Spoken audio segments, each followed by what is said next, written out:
মৌলিক অধিকার প্রতিষ্ঠাসহ সুষ্ঠু নির্বাচনেই ফিরতে পারে গণতান্ত্রিক ধারা। সেই লক্ষ্যে ৩ জোটের রূপরেখা বাস্তবায়ন করেনি নির্বাচিত সরকার। তাই ৯০-এর গণ অভ্যুত্থানের লক্ষ্য অর্জিত হয়নি বলে মনে করেন সেই আন্দোলনের সংগঠকেরা। বলছেন, গণতন্ত্র প্রতিষ্ঠায় রাজনৈতিক দলগুলোর ওপর বহাল থাকতে হবে চাপ।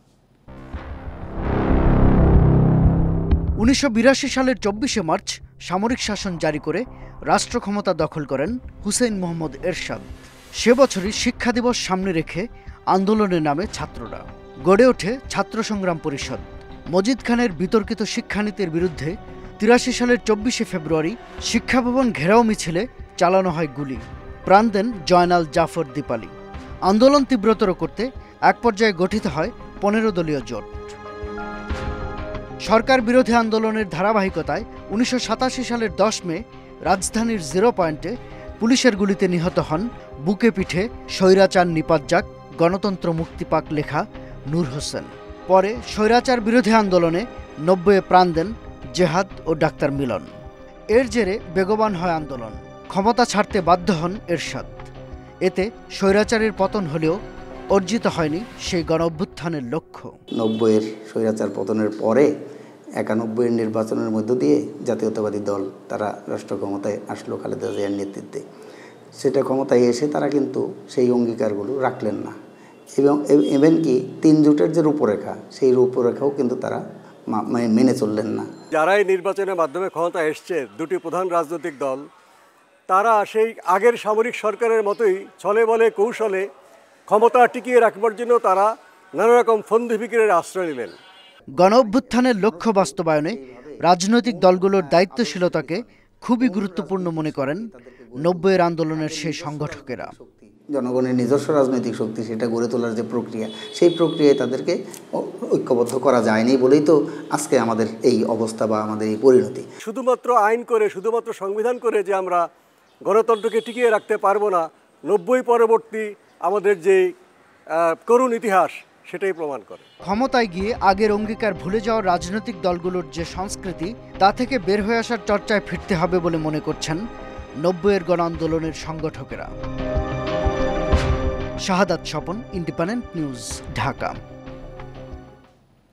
পরিবারতন্ত্র ও সন্ত্রাসবাদ থেকে বেরিয়ে আসতে আগামী নির্বাচনে তরুণদের ব্যালট বিপ্লবের আহ্বান জানিয়েছে জাতীয় নাগরিক কমিটি। গণ অভ্যুত্থানের ১০০ দিন উপলক্ষে কেন্দ্রীয় শহীদ মিনারে আয়োজিত সমাবেশে এই আহ্বান জানানো হয়। পাশাপাশি বিতর্কিত ব্যক্তিদের উপদেষ্টা পরিষদ থেকে অপসারণের দাবিও জানানো হয়। ছাত্র জনতার আন্দোলনের মুখে গত ৫ আগস্ট ক্ষমতাচ্যুত হয় আওয়ামী লীগ সরকার। ৮ আগস্ট গঠিত হয় অন্তর্বর্তী সরকার। কেন্দ্রীয় শহীদ মিনারে গণ অভ্যুত্থানের ১০০ দিন উপলক্ষে এই আয়োজন করে জাতীয় নাগরিক কমিটি। এতে বক্তারা বলেন, সরকার জুলাই আগস্ট আন্দোলনকে প্রশ্নবিদ্ধ করছে। বিতর্কিত লোককে উপদেষ্টা বানিয়ে আমাদের আন্দোলনকে প্রশ্নবিদ্ধ করছে। কেন করছে?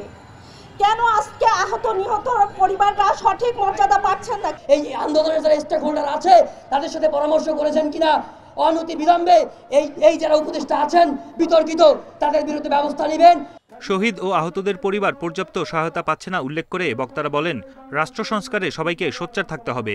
প্রত্যেকটি শহীদ পরিবারের একজন সদস্যদেরকে আর্থিক ব্যবস্থা এবং তাদেরকে কর্মসংস্থানের ব্যবস্থা করে দিয়ে সেই শহীদ পরিবার পাশে সরকারকে অতি দ্রুত দাঁড়াতে হবে।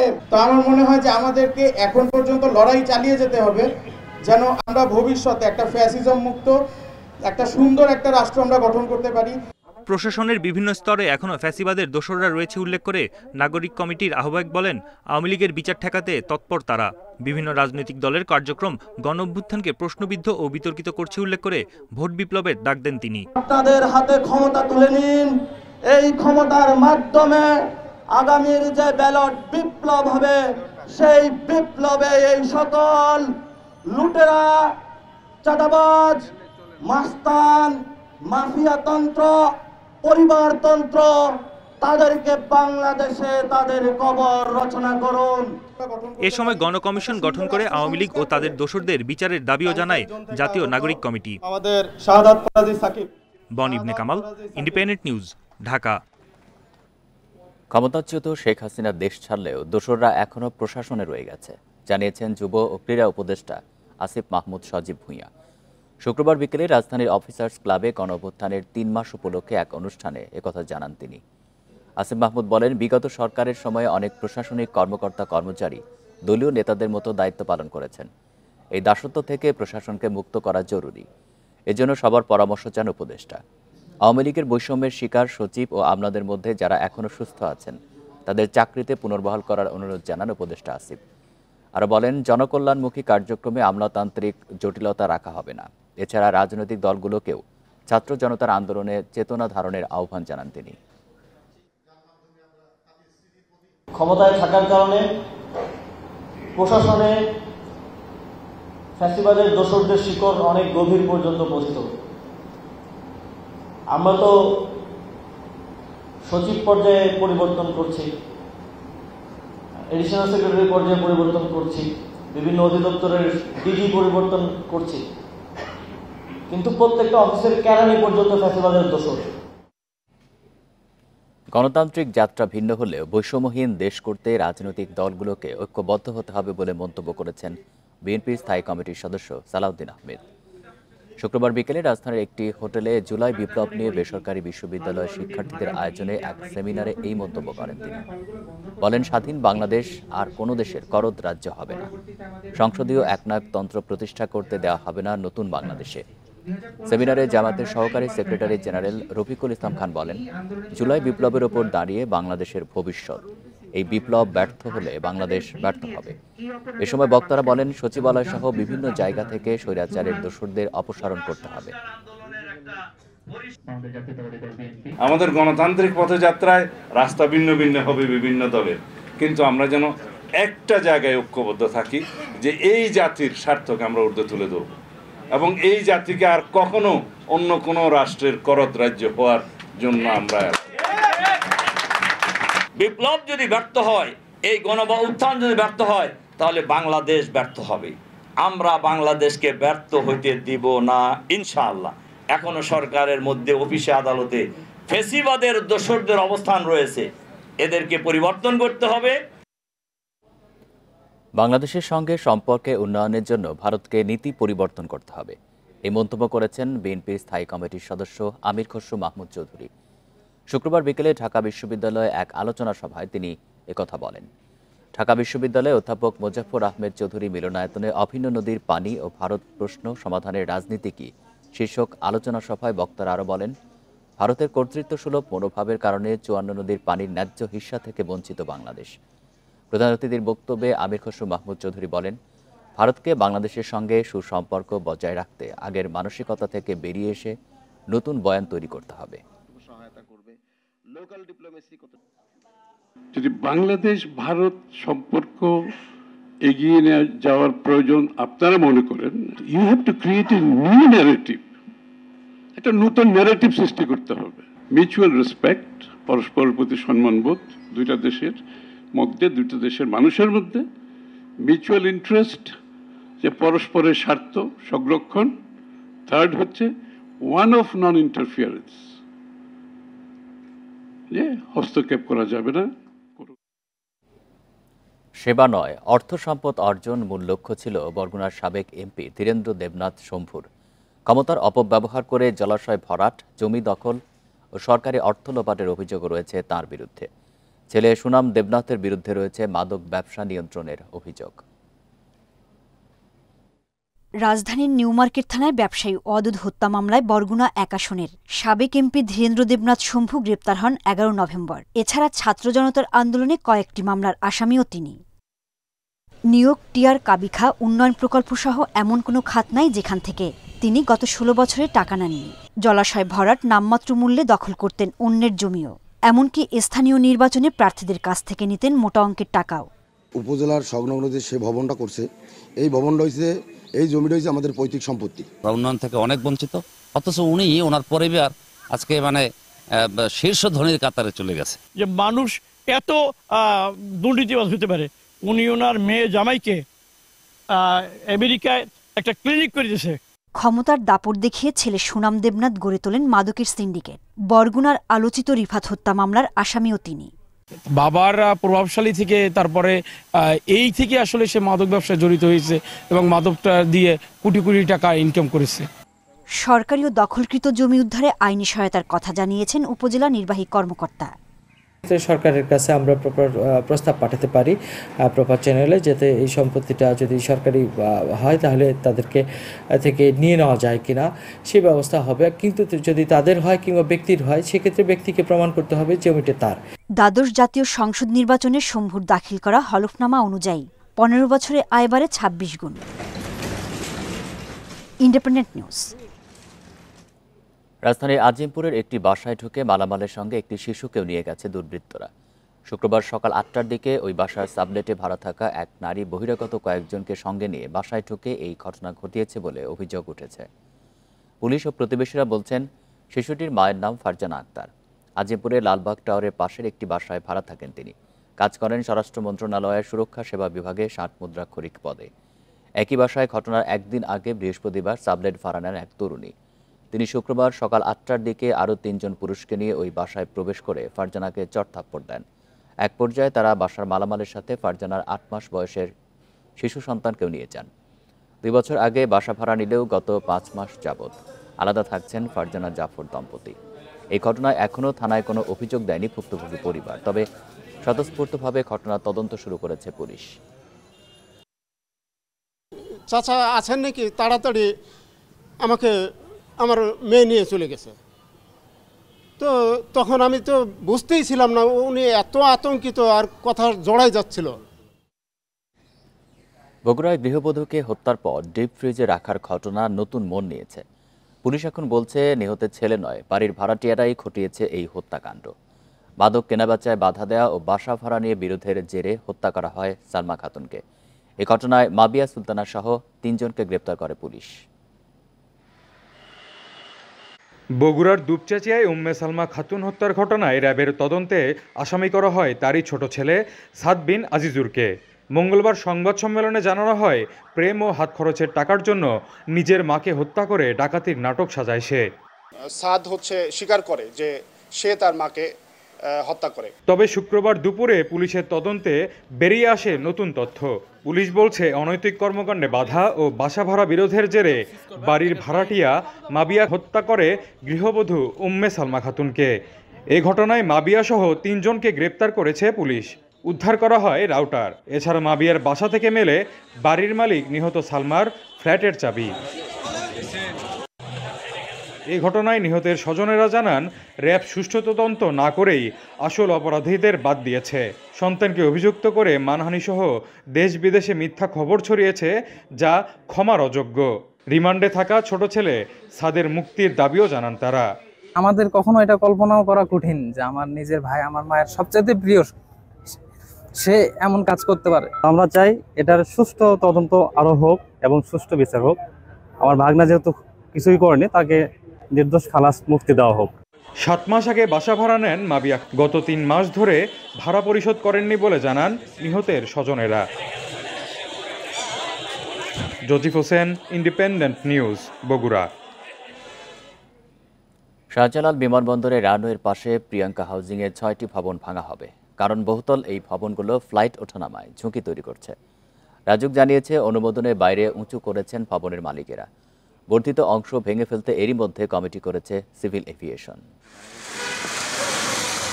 রাজধানীর উত্তরার প্রিয়ঙ্কা রানওয়ে সিটি 1 নম্বর রোডের 9 নম্বর প্লটের এই বাড়িটির অনুমোদন 3 তলার, কিন্তু করা হয়েছে 7 তলা। 13 নম্বর প্লটের এই বাড়িটির 4 তলার অনুমতি নিয়ে 8 তলা করা হয়েছে। 26, 30, 36 ও 51 নম্বর প্লটের ভবনগুলোর উচ্চতাও বাড়ানো হয়েছে। প্রিয়ঙ্কা হাউজিং কর্তৃপক্ষ এ নিয়ে কথা বলতে রাজি হয়নি। সিভিল এভিয়েশন জানায়, ভবনগুলো বিমানবন্দরের ফ্লাইট ওঠানামায় ঝুঁকি তৈরি করেছে। 3rd টার্মিনাল চালু হলে সংকট বাড়বে। যখন তারা দেখবে যে এখানে বাংলাদেশে ঢাকায় আমাদের সেফটি মার্জিনটা আমরা মেনটেন করতে পারছি না, তখন কিন্তু বড় বড় এয়ারলাইন্সগুলি বাংলাদেশে আসতে অনীহা দেখাবে। সো এটা আমাদের দেশের জন্য অত্যন্ত ক্ষতিকর, এটা আমাদের দেশের রাজস্বের জন্য ক্ষতিকর, এটা আমাদের দেশের সার্বিক অর্থনীতি এবং সম্মানের জন্য অত্যন্ত ক্ষতিকর। তো এই ছোট ছোট জিনিসগুলো, বাট এগুলি this has very big implication on total aviation aspect. এরই মধ্যে রানওয়ের পাশে 13টি ভবন চিহ্নিত করা হয়েছে। অনুমোদনহীন অংশ ভাঙার পদক্ষেপ নিচ্ছে রাজুক। এছাড়া প্রিয়াঙ্কা হাউজিংয়ের ঝুঁকিপূর্ণ অংশে নির্মাণ কাজ বন্ধের নির্দেশনা দেওয়া হয়েছে।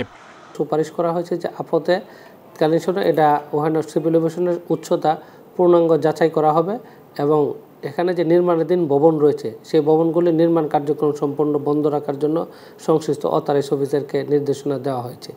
প্রিয়াঙ্কা হাউজিংয়ের 6টি ছাড়া উত্তরার কলাবতী ভবন, খিলক্ষেতের সোহাগ ভিলা সহ আরও 7টি স্থাপনা রয়েছে।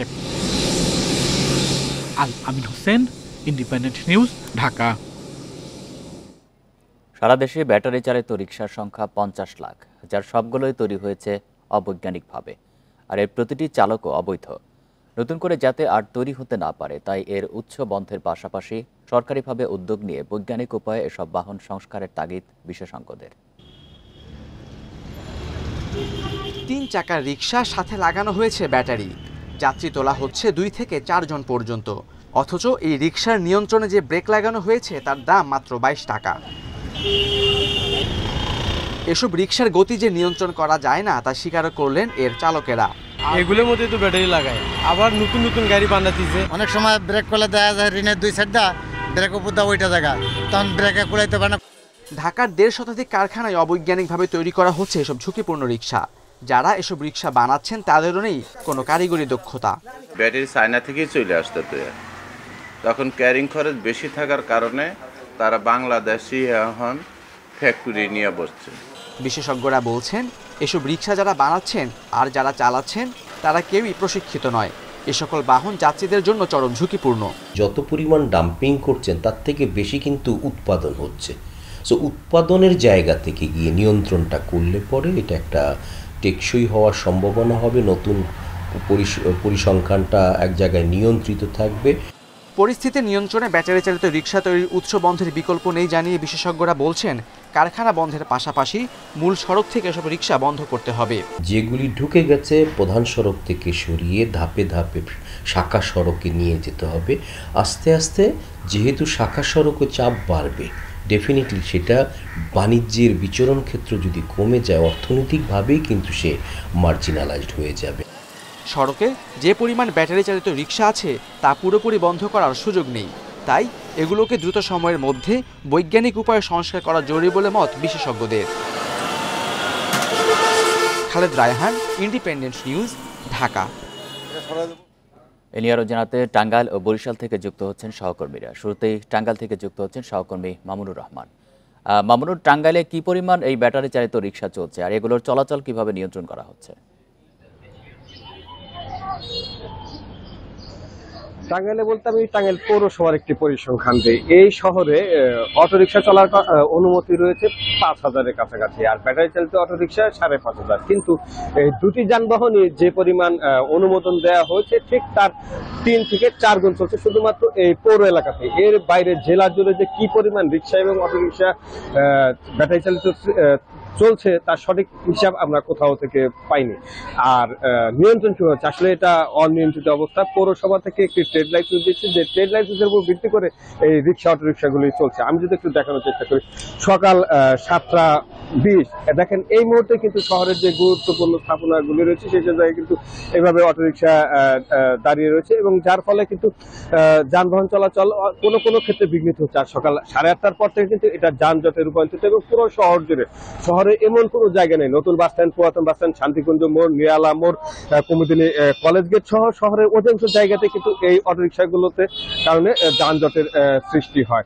আর এগুলো নিয়ন্ত্রণে সঠিক কোনো পদক্ষেপ আমরা নিতে দেখছি না, কারণ আপনি জানেন যে উচ্চ আদালতে ব্যাটারি চালিত রিকশা চলাচলে নিষেধাজ্ঞা থাকলেও জেলা শহরগুলোতে সেগুলি কার্যকর হতে আমরা খুব বেশি দেখছি না। এতে করে অনেক দুর্ভোগ প্রভাব হচ্ছে। এর বাইরে যেটা রয়েছে এই যে ব্যাটারি চালিত অটোরিকশাগুলি, এগুলি কিন্তু প্রতিনিয়ত দুর্ঘটনা ঘটছে। এটার গতি নিয়ন্ত্রণের কোনো সেভাবে ভালো ব্যবস্থা নেই, যে কারণে যেসব চালকরা চালায় তারাও কিন্তু দক্ষ নয়, যে কারণে এই অদক্ষ চালকদের কারণে কিন্তু অনেক সময় দুর্ঘটনা ঘটছে।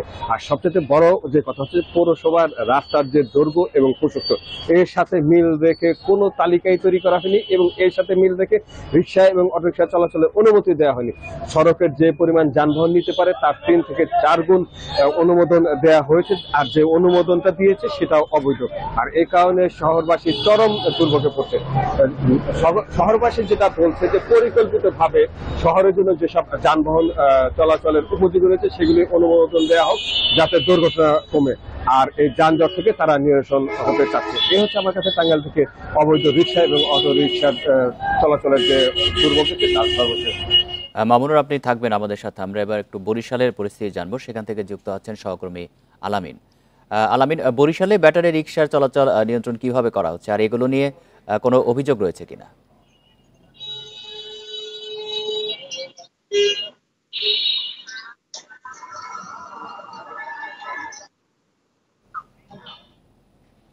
আলামিন, বরিশালে এই অটোরিকশা চলাচল কিভাবে নিয়ন্ত্রণ করা হচ্ছে জানাবেন, কোনো অভিযোগ কি রয়েছে?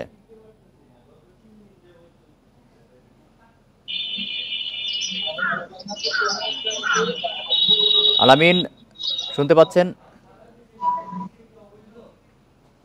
দুঃখিত, আমরা এই মুহূর্তে আলামিনের সাথে সংযুক্তি স্থাপন করতে পারছি না। যাচ্ছি পরের খবরে। দীর্ঘদিন মামলা নিষ্পত্তি না হওয়ায় বরিশাল দ্রুত বিচার ট্রাইব্যুনালের সুফল পাচ্ছেন না বিচার প্রার্থীরা। ৬টি মামলার বিচার প্রক্রিয়া নির্ধারিত ১৮০ কার্যদিবস পেরিয়েছে। একটির বিচার ঝুলে আছে ২১ বছর। এর পেছনে সাক্ষ্য গ্রহণজনিত জটিলতা, পুলিশের তদন্ত প্রতিবেদন দিতে দেরি সহ নানা কারণ দেখছেন আইনজীবীরা। ২০০২ সালে চালু হওয়া বরিশাল দ্রুত বিচার ট্রাইব্যুনালে বিভিন্ন ধরনের ৩৪১টি মামলা বিচারাধীন। এর মধ্যে দ্রুত বিচার ট্রাইব্যুনাল মামলা ৬টি। প্রতিটি বিচারের জন্য নির্ধারিত ১৮০ কার্যদিবস পেরিয়েছে। ভিপি ফারুক হত্যা মামলা পেরিয়েছে ২১ বছর। আমরা পুরুষ মানুষ কোর্টে আসি যাই, কিন্তু এটার কষ্টটা ভোগ করে আমাদের মা বাবা, আমাদের ফ্যামিলি, আমাদের বাচ্চারা এটা ভোগ করে যে এটা কী জিনিস। আমার স্ত্রী সন্তান নিয়ে আমি ঠিকমতো ঘর সংসারে থাকতে পারিনি। আমরা যারা এই মামলার আসামি সবাই আমরা ভুক্তভোগী। আইনজীবীদের মতে উচ্চ আদালতের স্থগিতাদেশ, সাক্ষ্য গ্রহণজনিত জটিলতা, সরকারি কৌশলীদের গাফিলতি এবং পুলিশের তদন্ত প্রতিবেদন দিতে দেরির কারণে মামলাগুলো ঝুলে আছে।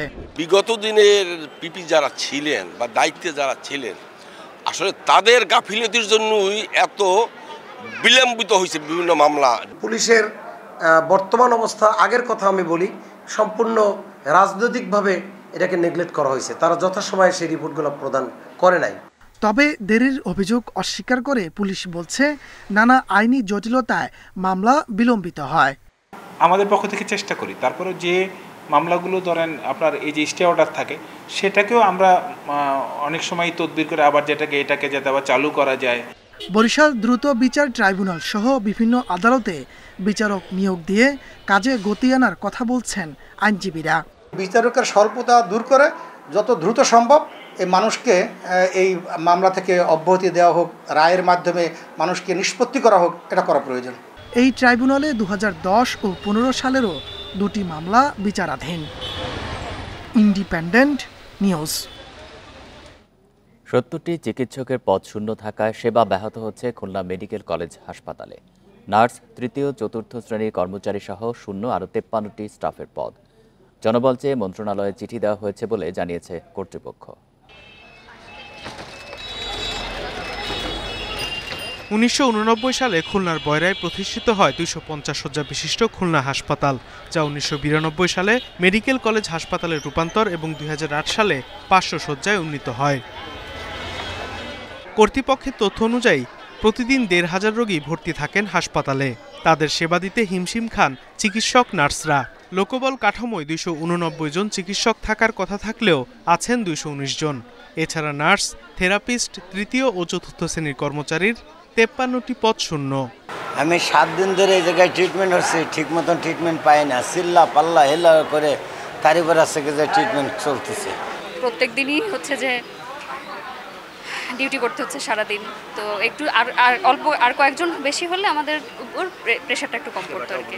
সকালে ওষুধ দেওয়া শেষ না হতে হতে ডাউন শুরু হয়ে যায়, এরপরে আবার দুপুর শিফটের ওষুধ দেওয়ার টাইম হয়ে যায়, আমাদের খুব কষ্ট হয়ে যায়। জনবল সংকটের বিষয়টি স্বাস্থ্য মন্ত্রণালয়ে জানানো হয়েছে বলে জানিয়েছে হাসপাতাল কর্তৃপক্ষ। আমাদের যে ডিমান্ড, যেটা জনগণের যেটা দরকার জনবলের, সেটার জন্য কিন্তু আমরা বারবার চিঠি লিখে চলেছি, ঠিক আছে, নির্ধারিত মহলে। সেখান থেকে যদি সেই ধরনের ডিসিশন হয়, আমরা আশা করছি যে আমরা এই সমস্যার সমাধান করতে পারব। হাসপাতালটিতে 16টি বিভাগে 31টি ওয়ার্ড রয়েছে। Independent news. কুইক রেন্টাল চুক্তির বিষয়ে আদালত রায় দিলেও চুক্তি থেকে বের হতে সময় লাগবে বলে জানিয়েছেন বিদ্যুৎ, জ্বালানি ও খনিজ সম্পদ উপদেষ্টা মোহাম্মদ ফাউজুল কবির খান। বলেছেন কমিটির মাধ্যমে অনিয়মগুলো খতিয়ে দেখে ব্যবস্থা নেওয়া হবে। শুক্রবার বিকেলে চট্টগ্রামের সার্কিট হাউসে বিভাগীয় ও জেলা পর্যায়ের কর্মকর্তা এবং রাজনৈতিক নেতাদের সঙ্গে মত বিনিময়কালে তিনি এসব কথা বলেন।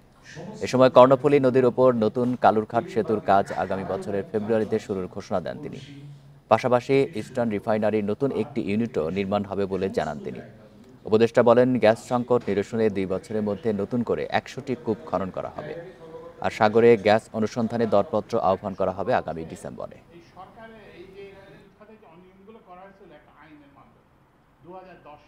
আন্তর্জাতিক যেসব চুক্তি সেগুলো কিন্তু সহজে এগুলো থেকে বের হয়ে যায় না, বের হয়ে যাওয়া যায় না।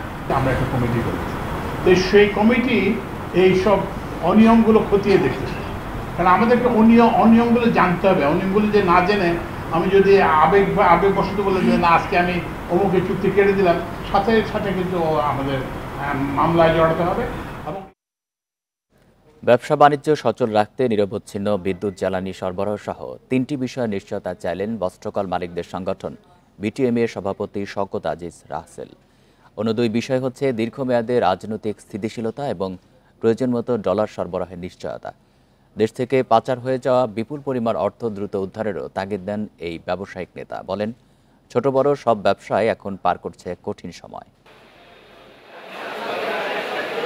বছর 2 ধরে টানা ডলার সংকট, উচ্চ মূল্যস্ফীতি ও বৈশ্বিক অর্থনৈতিক অস্থিরতার কারণে দেশে বিনিয়োগ বলতেই নেই।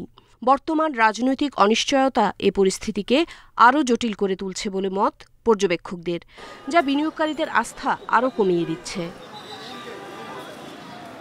বাংলাদেশ ব্যাংকের তথ্য বলছে, চলতি অর্থবছরের জুলাই থেকে সেপ্টেম্বরের আমদানির জন্য এলসি খোলার পরিমাণ প্রায় 7% কমেছে। এ সময় শুধু মূলধনী যন্ত্রপাতির আমদানি কমেছে প্রায় 41%। আনইন্টারাপ্টেড পাওয়ার সাপ্লাই আমাদের দরকার, নিরবিচ্ছিন্ন।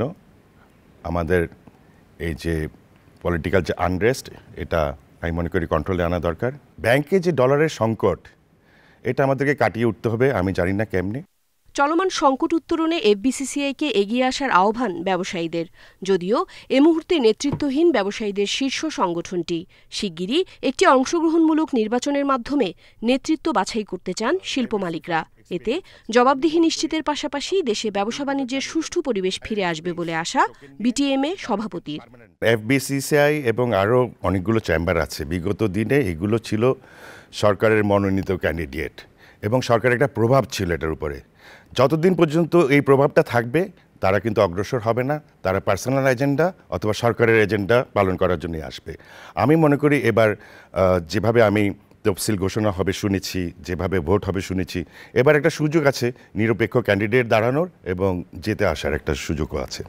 বিগত সরকারের সময় দেশ থেকে বিলিয়ন বিলিয়ন ডলার পাচার হয়ে গেছে জানিয়ে তিনি বলেন, এতে বেড়ে গেছে মূল্যস্ফীতির হার। তবে মূল্যস্ফীতি নিয়ন্ত্রণে সবার আগে এফবিসিসিআই সহায়তায় ব্যবসায়ীদের সিন্ডিকেট ভাঙার পরামর্শ দেন তিনি। আপনি টাকা চুরি করেছেন, আপনার টাকার ভর্তুকি কিন্তু আমরা যারা প্রকৃত ব্যবসায়ী আমরা দিচ্ছি। এটা তো এরকম হওয়া উচিত না। আমি মনে করি যে টাকাগুলো চুরি হয়েছে, যে টাকার কস্ট অফ ফান্ড, এটা সরকারকে আলাদা করে আমাদেরকে, আমরা যারা নিষ্ঠার সাথে ব্যবসা করি, আমাদেরকে আলাদা ট্রিটমেন্ট দেওয়া উচিত। অর্থনীতির নানা খাতের সংস্কারে অন্তর্বর্তী সরকার এরই মধ্যে বিভিন্ন পদক্ষেপ নিয়েছে। ব্যবসায়ীদের আশা, শিগগিরই পরিস্থিতির উন্নতি হবে। উম্মুন্নাহার আজমি, ইন্ডিপেন্ডেন্ট নিউজ, ঢাকা। বহুজাতিক প্রতিষ্ঠানগুলোর আন্তর্জাতিক লেনদেনে কর ফাঁকির তদন্ত শুরু করেছে জাতীয় রাজস্ব বোর্ড এনবিআর। বিশেষজ্ঞরা বলছেন, তুলনামূলক বাড়তি কর হারের জন্য বিদেশি কর্পোরেটগুলোর মধ্যে ফাঁকির প্রবণতা থাকতে পারে। তাই দেরিতে হলেও ট্রান্সফার প্রাইসিং বিধিমালার প্রয়োগ শুরু ইতিবাচক উদ্যোগ। বিদেশি প্রতিষ্ঠানগুলোর সংগঠন বলছে, তদন্ত হয়রানি মুক্ত রাখতে এনবিআরকেও নিজস্ব সক্ষমতা বাড়াতে বিনিয়োগ করতে হবে। বহুজাতিক প্রতিষ্ঠানগুলো বিভিন্ন দেশে ব্যবসা করা সহযোগী ইউনিটেও কাঁচামাল, পণ্য, সেবা কেনাবেচা করে। আইনগতভাবে এমএনসিগুলো ট্রান্সফার প্রাইসিংয়ের মাধ্যমে সহযোগী ও অঙ্গ প্রতিষ্ঠানের মধ্যে তাদের অর্জিত আয় বরাদ্দ করতে পারে। সেক্ষেত্রে কর ফাঁকির কৌশল হিসেবে আমদানি রপ্তানিতে ওভার বা আন্ডার ইনভয়েসিং করতে পারে। এক্ষেত্রে কম কর্পোরেট কর দিতে হয় এমন দেশগুলোতে বেশি আয় দেখানোর প্রবণতাও থাকতে পারে। এসব অস্বচ্ছতা খুঁজে বের করে কর ফাঁকি রোধে 2012 সালে ট্রান্সফার প্রাইসিং বিধিমালা প্রণয়ন করা হয়। সম্প্রতি সেই নীতি প্রয়োগ করে অডিট শুরু করেছে এনবিআর। বিদেশ থেকে তার সহযোগী প্রতিষ্ঠান থেকে আমদানি করে, মানে র মেটেরিয়াল হোক বা ফিনিশ গুডসগুলো আমদানি করে বাংলাদেশে বিক্রি করছে, বা বিভিন্ন ধরনের প্রযুক্তিগত সেবা, অপারেশনাল ফিস, টেকনিক্যাল ফিস, কনসাল্টিং, এই ধরনের বিভিন্ন সেবা নিয়ে বাংলাদেশে পণ্য উৎপাদন বা সেবার কাজে নিয়োজিত আছে।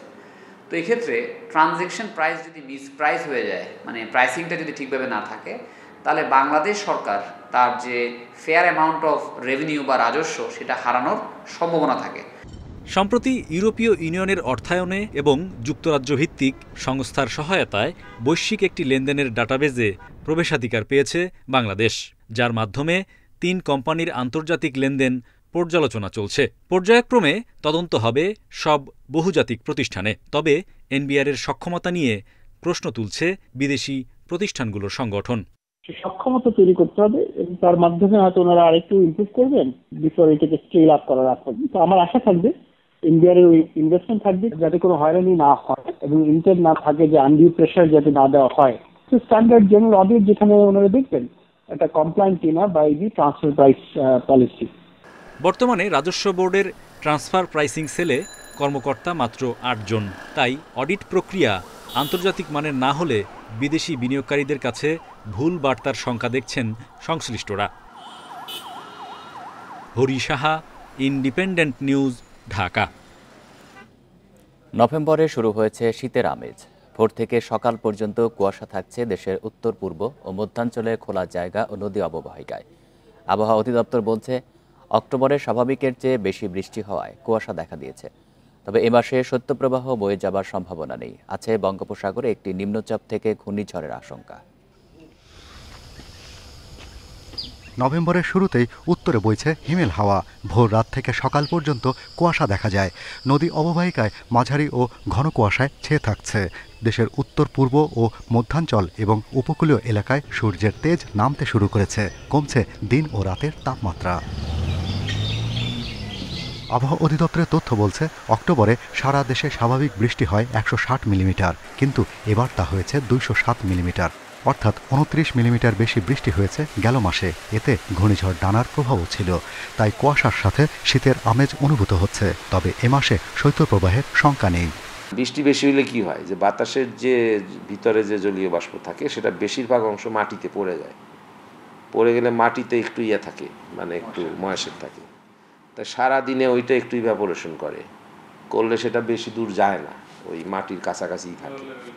তাই যখন সারা রাতে যখন তাপমাত্রা 3-4 ডিগ্রি কমে যায় বা 5-6 ডিগ্রি কমে যায়, তখন ওইটা জমে কুয়াশা তৈরি হয়।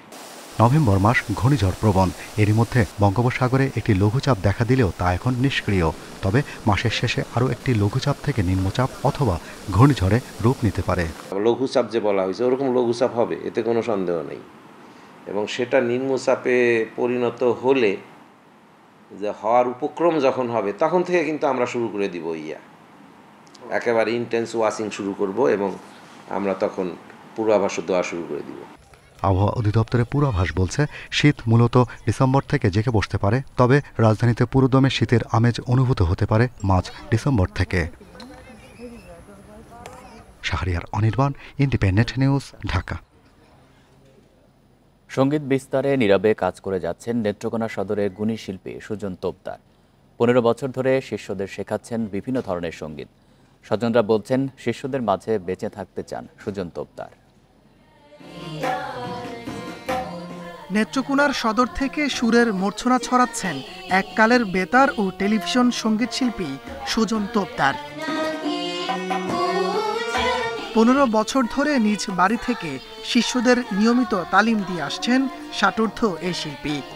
ওস্তাদজির কাছ থেকে ঠুমরি, নজরুল সঙ্গীত এবং উচ্চাঙ্গ সঙ্গীত দীক্ষা নিচ্ছি। স্যার আমাদেরকে অনেক যত্ন ও আদরের সাথে গান শেখান, এটাই আমার কাছে অনেক বড় পাওয়া। 1983 সালে সুজন তোপদার প্রথমবার বাংলাদেশ বেতারে গান করেন। টেলিভিশনে গান গেয়েও জয় করেন দর্শক শ্রোতার মন। তার গানের সংখ্যা 2000-এর বেশি। এলাকাবাসীর দাবি, গুণী এই শিল্পীকে সম্মাননা দেয়া হোক। বাণিজ্যিকভাবে তিনি গান এখানে শেখান না, উনি খুব যত্ন সহকারে এবং খুব আন্তরিকতার সাথে গান শেখান। স্থানীয়ভাবে সবাই আশা করি যে ওনার একটা সম্মাননা হওয়া উচিত। শিষ্যরা তার শিক্ষাকে এগিয়ে নেবে এমন আশা শিল্পী সুজন তোপদারের। স্বজনরাও জানালেন একই কথা। উনি চান যে ওর শিষ্যরা যেন তার নাম উজ্জ্বল করে, তার নিয়ে বেঁচে থাকতে চান, শিষ্যরা মধ্যে গান ছড়াই দিতে চান। এখানে কিছু ছাত্রছাত্রী আছে, ওদেরকে আমি গান শিখাই এবং ওদেরকে গান শিখিয়ে আমি খুব তৃপ্তি বোধ করি। ক্লাসিক্যাল সঙ্গীতে সুজন তোপদারের হাতে খড়ি 1973 সালে শিল্পী সবিতা সেন রায়ের হাতে। পরবর্তীতে ওস্তাদ গোপাল দত্তের কাছেও তামিল নেন তিনি। Independent news. এই ছিল এখনকার সংবাদে। ইন্ডিপেন্ডেন্ট টেলিভিশনের সব খবরের আরো বিস্তারিত জানতে চোখ রাখুন ফেসবুক, এক্স এবং ইউটিউবে। ধন্যবাদ সবাইকে।